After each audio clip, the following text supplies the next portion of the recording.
Today I tried pottery for the first time. I went to my local Ceramic and Pottery Center where you can do a lot of different things. You can choose your own thing to paint, or you can actually take a class and throw some pottery on a wheel. So that's what I did. I've never done it before. It was really messy. They had this little wheel and this little room for me to work on, but I took about an hour and I made this bowl, and it kicked the awesome meter up all the way. So really great experience.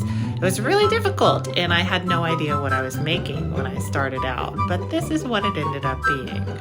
And now it's gonna sit in this little bag so it doesn't dry out before I go back next week, and we'll find out what I do at that time. So like and follow me for part 2. Welcome to Trying Pottery Part 2 at my local Ceramic and Pottery Center. It's a happy little place. This thing's out front and I just had to include it in the video because it's so adorable. You might remember from last time that I threw my first pot on the pottery wheel. It was very messy, it was super fun, and it was really, really hard. Here is what I came out with. You can see at the bottom it's kind of thick, at the top it's kind of rough. So this session, what I was able to do is turn it on the wheel again and trim off the excess clay. Get it all smoothed out and pretty. Here it is before again. Look at those rough edges. And after, it's much smoother.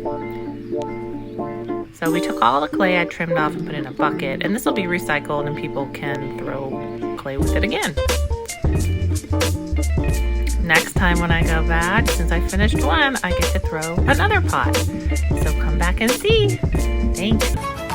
Welcome to my third pottery class ever.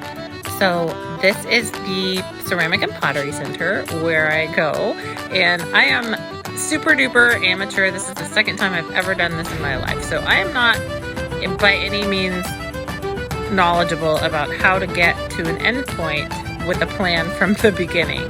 So I'm just trying to keep this clay on the wheel, not turn it into a pile of mush, and make something that looks like a cup or a bowl.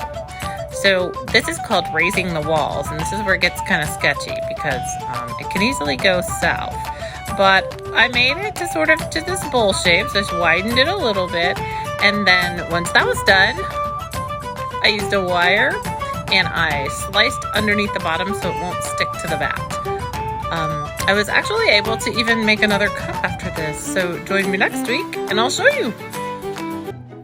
Welcome to Trying Pottery Part 4.